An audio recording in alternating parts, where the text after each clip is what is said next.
the money for the alternative, which was Haney, which is still a reasonable bout, was maybe not quite the exact same as what would have been there for the Boots Ennis fight. And so it feels like Teofimo kind of agreed to the Haney fight, but got kind of irritated that the money wasn't quite the same.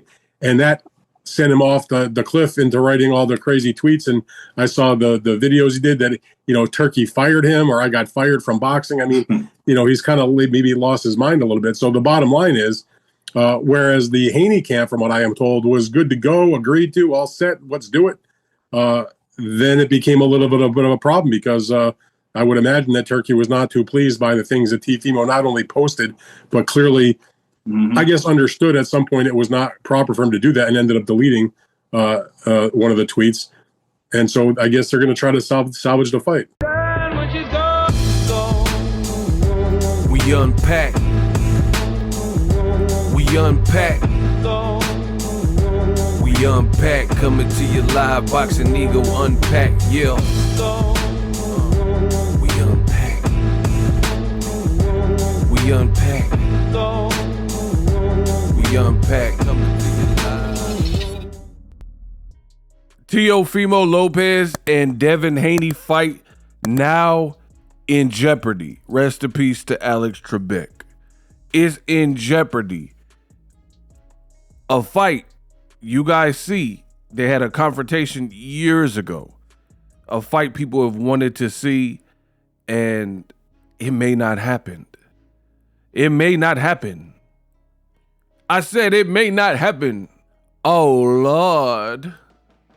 Now, the clip you heard at the beginning was a brand new interview with boxing reporter Dan Rafael.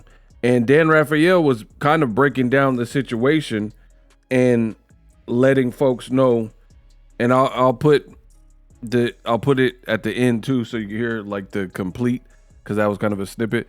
But he's letting people know what was going on between Devin Haney and Teofimo Lopez, according to his sources. And he says he has several sources on the case. You know what I mean? So to recap, this is what's going on, and make of it what you will. Teofimo and Jaron Boots Ennis, as we understand, was being explored, right? The fight was being explored. It was being considered. Both camps have been approached about the fight. And according to Dan Rafael and his sources, he's saying that the word he got back was Boots Ennis's team said no, for whatever reason. They're not looking at Teofimo. In my opinion, that is not a good look for Jaron Ennis. And I'm going to explain why. The reason I'm saying that is because Jaron Ennis, in recent memory, he had the whole fiasco with Virgil Ortiz, where Virgil Ortiz basically said he was down with the fight. Boots' side said they were down for the fight. And then at the 11th hour, Boots' team says, nah, what about fighting at 147? Knowing Virgil Ortiz can't make 147 anymore, and the fight was being pitched at 154. So nonetheless, the fight broke down, and people accused Jaron Ennis of ducking. Like, yo, I thought you said you want to move up to 54. And like, I've been a big supporter and big fan of Jaron Boots Ennis. But you know what I'm also a fan of more than any particular fighter? The truth. And I got to keep it real. You know, I put people on Jaron Ennis. I still like watching him. I respect him. He looked great versus Stanionis. But for me, this is not a good look because it seems like you lack spatial awareness in terms of your career. That's what it's seeming like. And then we will get to the Devin Haney and Teofimo stuff after that. But you gotta go through chronological order, or that's what I choose to do in this unpacked video, right? And then what led us to where we're at now. And the reason I'm saying what I'm saying for Boots is because Boots Ennis was with Espinoza. He was like an urban legend fighting on PBC cards. You would have been on bigger cards, you know what I mean? And I think at the right time, they would have had you jump off and you would start main eventing and stuff like that. You got off the ride in advance and took the Eddie Hearn flash money in your face rematch room way, right? This is what you elected to do. So to me, I thought that was a mistake. Eddie Hearn has not shown a propensity to make anybody pop in America. And if you can think of somebody that Eddie Hearn took and they already weren't popular and he made them popular in America, please let me know. Because same thing he did with Anthony Joshua, right? Anthony Joshua was on Showtime. He fought Klitschko on Showtime. And then he fought over in the UK on whatever network, Sky Sports or whatever. So that was a good situation to be in. But then Eddie Hearn kind of snaked Showtime and Steven Espinoza at the time and took Joshua off of platform when his contract ended after the Parker fight. And then all of his fights were on DAZN now, right? And I think it was a better look for Joshua to be on a major platform and player at the time like Showtime. That's my opinion. So again, the conversation of Eddie Hearn making an American star, please let me know who he's turned. And please don't say someone like Canelo, because Golden Boy and PBC had already worked with Canelo well before Eddie Hearn, so he was already established. You know what I mean? He was already established in America since age 18, so Eddie Hearn didn't do that. I'm talking about somebody where, like a Boots Ennis, where the public didn't really know him, and then he became a pay-per-view star with Eddie Hearn. Because when it comes to PBC, I could think of several people that went from obscure undercards. I remember watching Deontay the Bronze Bomber Wilder on, I want to say Danny Garcia or Amir Khan, their undercard. And I'm like, who is this dude? Because he had a crazy knockout, right? I remember seeing Errol Spence when he was fighting guys like Nacho Beristain, had a guy named Barrera, right? This was before the strap season, man down, and the Kell Brook fight and stuff like that. And PBC took these guys like the Gervontas, David Benavidez, and they went from same thing with Benavidez. Benavidez, I was at his fight on an undercard to Andre Berto versus Virgil Ortiz, the rematch. See, a lot of you guys don't know that. I lived it. You know what I mean? So David Benavidez has been putting work in. He's been on Errol Spence undercards. He was on Berto Ortiz 2 undercard, you know, collecting bodies and, you know, doing his thing, right? And now he's main event worthy, right? So PBC in America is the gold standard. They keep making people pop, but I haven't really seen that with Eddie Hearn. So now, again, back to Jaron Ennis, you made the switch over there. He gave you hometown fights. I don't really liken that to rematch room. Eddie Hearn. Jaron Ennis comes from a fight city. He comes from a place like Philly. They were going to support him if Nickelodeon was the promoter at home. You know what I mean? If you put him close to home, I think he has enough love at home. But here's the thing. Notice a lot of the DAZN fighters, they don't get creative. Like, they're not putting Boots at the Staples Center. They put Errol Spence at the Staples Center. They're not headlining Boots versus Stanionis in Vegas, right? They're not putting him in Madison Square Garden. So that's a fact. They're not putting, you know what I mean? They put him in Atlantic City and at home in Philly, right? Because probably that's like the lazy way, you know what I mean? It's easier to sell out and do numbers where you're from. Same thing kind of what Top Rank was doing with Terrence Crawford. Terrence Crawford has a loyal support base at home in Nebraska. Omaha, Lincoln, he got that, right? There's not much to do out there, so they were going to come support him. The trick is to turn people into a star like Gervonta Davis. And I've been here. I don't want to get too deep involved in the conversation because I got other things to talk about, but I've seen it. I've seen Gervonta Davis and how the crowd reacts in Baltimore, where he's from. But then I've also seen how they act when Tank's there for New York fights or Atlanta fights or Vegas, you know what I mean? And he's getting a crazy reception everywhere. So back to Boots. The downside is, where's his star building path, right? Where's this star pay-per-view, star build for Boots Ennis? Moving to Eddie Hearn was already, in my opinion, like I've outlined for the last few minutes, it was already a strike against that because Eddie Hearn hasn't produced an American star.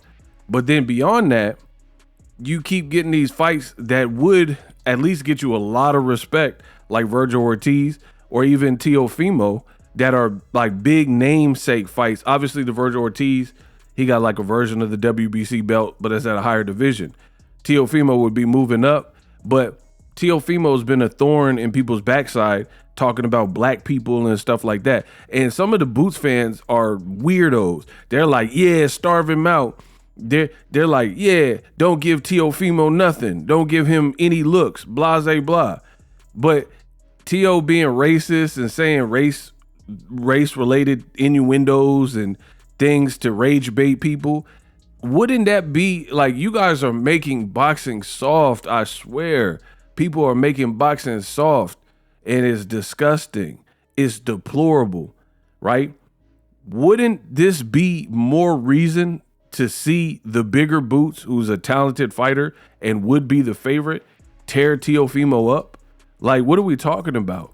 You got fans who say, yeah, teach him for being racist, starve him out. Like, I get it for like a Terrence Crawford, because Terrence Crawford, he about to fight Canelo, so they say, you know what I mean? So he's at a different point in his career. He's about to be 40. He's 38 years old, about to fight Canelo. So for Crawford to ignore Teofimo when Teofimo was calling him out, that makes more sense to me, because he had a different stage in his career. He's already accomplished. He's older. He's about to get the Canelo fight, and he's already been 2X undisputed. None of which these things apply to Jaron Ennis. So Jaron Ennis is still in a youthful stage of his career where he's still having to prove himself, if you will. So I guess what I'm saying is, for me, I don't think Boots is really in a position where he should be turning down a bunch of fights that would be good and bolster his brand. And I think Teofimo absolutely does that. Like, yeah, Teo's never fought at welterweight, but he's coming off a great performance. He's a loudmouth. People either like him or don't like him for all the things he said. And, you know, he's going to do this goofy stuff to try to promote, and he's calling you out. It's like, turn it down for what? Like, turn down for what? You know what I mean? Like, I don't personally get it, you know? And the best that I'm seeing from Boots fans is they're like, yeah, teach him a lesson because he was talking that jive, so make sure he don't get a paycheck. I mean, to me, I don't know. Maybe I'm just old school. I'd rather see somebody who's talking spicy get punished and get dealt with, more so than, in this situation, starve him and then he'll never shut up. You know what I mean? That's just me personally. I don't know how you guys feel about that, but, you know, Teofimo, he's going to run around and say like, oh, Boots didn't want to fight me. I told you, da, da, da, da. But if Boots fought him, I think there is something to gain, right? Teo's a respected fighter. He has a name. It'll be probably your biggest promotion, a black fighter versus the guy who keep talking about black people, right? He has skills, coming off a good win, right? His dad is a talker. So I think it's a good fight. So I have no clue why Boots' side would not be up for it. Again, I could understand if you had a unification, maybe like Brian Norman was done, and you're like, I ain't gonna waste time. I ain't gonna take the risk of fighting the Teo. But Brian Norman, you don't even know what happens in his next fight in Japan. And same thing with Mario Barrios, the other champion. He's fighting Manny Pacquiao. So you're just going to sit around and wait and fight someone lesser than Teofimo, because you're not going to get a unification. Eddie Hearn has an interview right now in the last 2 weeks, and he was like, can we get a unification? And Boots, he's like, I can't get Boots a unification for the reasons I just told you. The other two champions are booked up. You just fought Stanionis. There's only two more champions at welterweight. And to be honest, welterweight is a wasteland. This is the weakest the welterweight division has been since I've been covering boxing, probably, because before you had Crawford and Errol Spence and Keith Thurman and Danny Garcia, and before that you had Bertos and Guerreros and Floyd Mayweathers and Pacquiao's and Kell Brook, Sean Porter. You had Broner. You had big names and big fights right there. Then you had like Bradley's and Diego Chavez type guys that were good. You know what I mean? This is the weakest the welterweight's been in a minute. So what's up? Like, and then Boots, he didn't seem to like when me and other people were saying he looked drained in his last fight, and he tried to retort it. But then now you can't make 147. But you said you made 147 early in the week for your last fight with Stanionis. You said a lot of these YouTubers don't know what they're talking about. I made weight easy. So if you can make weight easy, make it easy one more time, whoop Teofimo, or at least attempt to, and then keep it pushing. Ego rant over. Now, moving on. Teo, he's already said that fight's not happening, and he went on a tangent. And during this tangent, Teofimo started taking shots at Saudi advisor, Turkey. And I don't know why. Teo's weird. He does weird things. So he beefing with Turkey, and Turkey subliminally responded to him. There's a whole lot of back and forth. According to Dan Rayfield, this has created friction, and now the fight is in jeopardy because Teofimo's mouth. And just common sense, kind of. If Turkey's putting up the money and you thought you had one fight and then he wants to pivot to another fight with Devin Haney, Teo don't like the money, so he's ranting publicly and he start taking shots at Turkey. Of course, Turkey is going to be probably on some F you then, I'll starve you out type of deal. That's why Teo keep running around saying, I got fired, Turkey fired me, and all this type of stuff. So now we're in limbo. And for me, it's too premature. I think one of the major problems in boxing is people will take expired information, meaning old information, and they'll use it in the current. And boxing changes, right? So people will talk about, oh, Devin Haney, Teo didn't want to fight him. He got ducked at 35, which I think is valid. Teo at that point didn't seem like he wanted to fight Devin Haney. I'm talking about when he was at 135 undefeated and Devin was undefeated, right? So that's already down in history that people feel how they want about that. But fast forward to the future, we didn't seen Devin last performance. We didn't seen the Ryan Garcia performance where Devin got slid and, got hurt a bunch of times. I think it's a different ballgame. I think Teofimo would happily fight him. It just sounds like he has money issues. That's what Dan Rayfield is saying. Basically, he's not happy with the money and he's putting up a fit, and the way he's going about it is offending Turkey, and now they have to try to do this save. Now, I got to give myself more props because I am the best in the business and it's not even close. I kept telling you guys, I was screaming on all my past videos, they are making a big mistake by talking so much. Ring, Riyadh season, and Turkey. Stop telling the public your every move. Stop. Turkey keeps sending like texts or whatever to the reporters with Ring, and they come up with a new article. And it looks so rookie. It looks so like bad and disorganized that it's laughable at this point, right? We went from last year, they were talking about Teo Boots, then they said the fight was off. Then they said Teo versus Subriel Matias, and then they said the fight's not going to happen. Then they were talking about Teofimo versus Richardson Hitchens, and then somehow that didn't happen. Teo got online and said Hitchens wanted too much money, and I'm like, yo, I thought that Turkey was the money man and he had infinite amounts of oil tycoon money. Why are these fights not happening? And then we heard that Teo was going to fight in Alcatraz, which also didn't happen. So what's going on, bro? How come these people can't put together a fight, right? They're all with the same people. They all like took that photo from the end of the Shining movie in that hotel that Tank said that looked weird. It looked like some devil-ish, right? So you guys are all buddy at the Ring Awards and taking pictures, arms around each other and hugging each other, and you know what I mean? And what's good? Like, why is Tio going in on Turkey? Why are these fights falling apart and can't get done?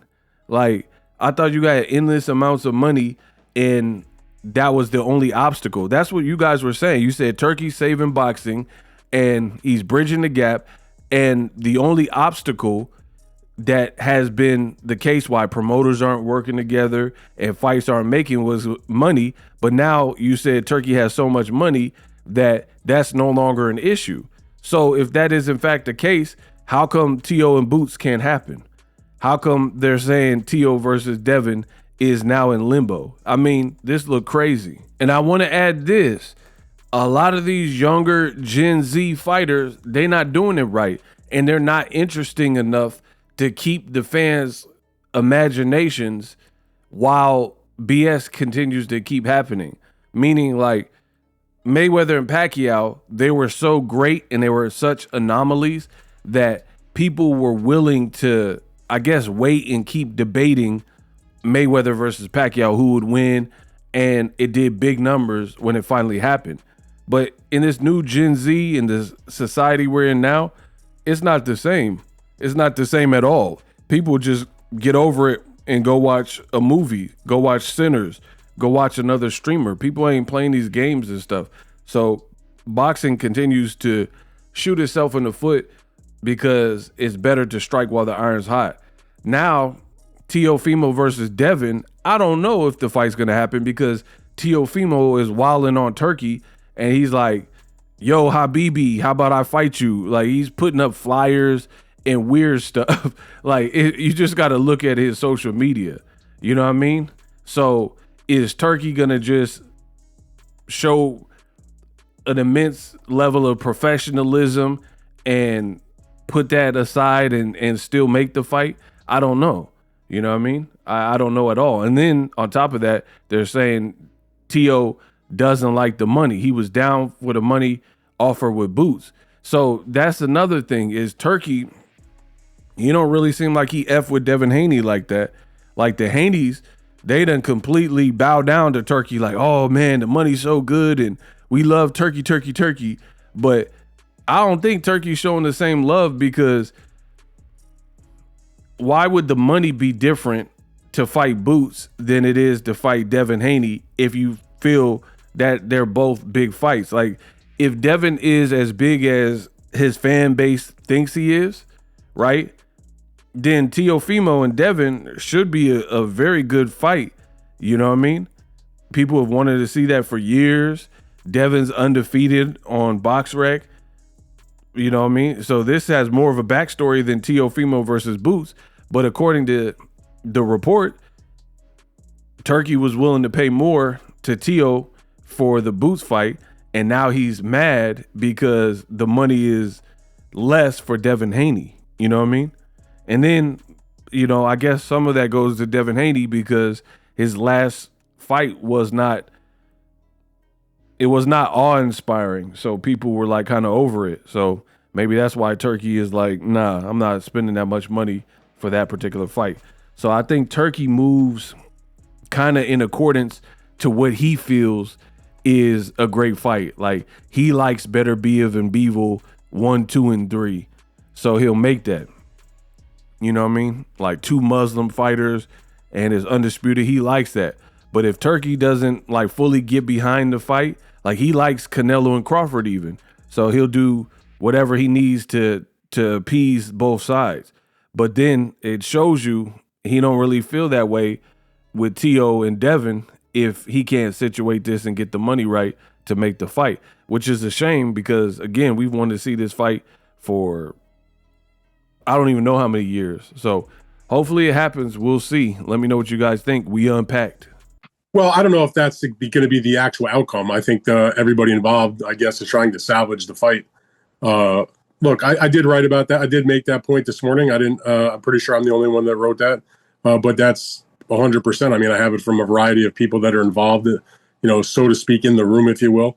But look, we all kind of knew that after the terrible performance from Ryan Garcia a couple of weeks ago, combined with Haney not looking good either, even though he was the winner of his fight, that to try to do that rematch as originally planned in the fall was going to be a little bit of a mountain to climb, I guess. Then it became, even more unlikely because just on Tuesday, Ryan Garcia had surgery on his right hand, which was the hand that was injured that caused him to withdraw from the exhibition bout in December, and then injured it again in the fight. So the bottom line was that was going to be probably a difficult thing to do when you're not even sure what his exact prognosis is, how long he's going to be out. Plus, look, it's a hard sell. So they had to go to plan B. Now, Teofimo wanted to fight Jaron Boots Ennis, the welterweight champion. And there was a lot of conversation about that. Turkey had interest in the fight. And it got to a point where, again, I've not heard this from the Boots side, from Matchroom or whatever, but I'm told that in the end, Ennis decided that was a no-go. And that was the fight that Teofimo really wanted. And they had agreed, I guess, at least on, I don't know if the exact dollar figure, but they knew sort of the range of what they were going to make for that fight. And when the Ennis fight was not there, the money for the alternative, which was Haney, which is still a reasonable bout, was maybe not quite the exact same as what would have been there for the Boots Ennis fight. And so it feels like Teofimo kind of agreed to the Haney fight, but got kind of irritated that the money wasn't quite the same. And that sent him off the cliff into writing all the crazy tweets. And I saw the videos he did that, Turkey fired him, or I got fired from boxing. I mean, he's kind of maybe lost his mind a little bit. So the bottom line is, whereas the Haney camp, from what I am told, was good to go, agreed to, all set, let's do it.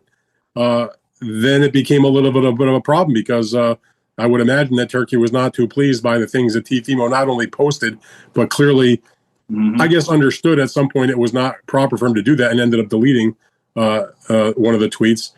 And so I guess they're going to try to salvage the fight.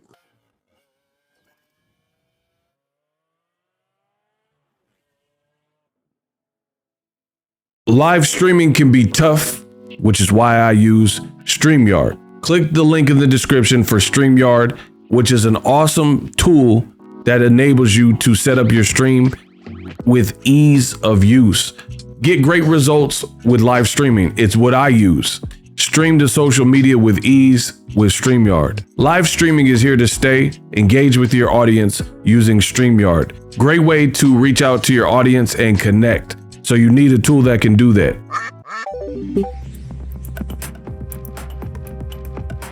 If you're new to YouTube and you're struggling to get views, one tool I can provide to you is TubeBuddy. I've been on YouTube over 10 years. I use TubeBuddy daily to crank out videos just like this one that you're watching. Learn how the pros do it with TubeBuddy. YouTube receives a lot of traffic, which also means a lot of creators, a lot of people putting out content. So you need to learn the ropes so you know how to separate yourself, especially if you're new. But even if you're a pro, use TubeBuddy. The link is in the description. Get more views, more subscribers, and a higher click-through rate, so ultimately you can realize all of your online goals. Use my affiliate link in the description and grow your channel fast.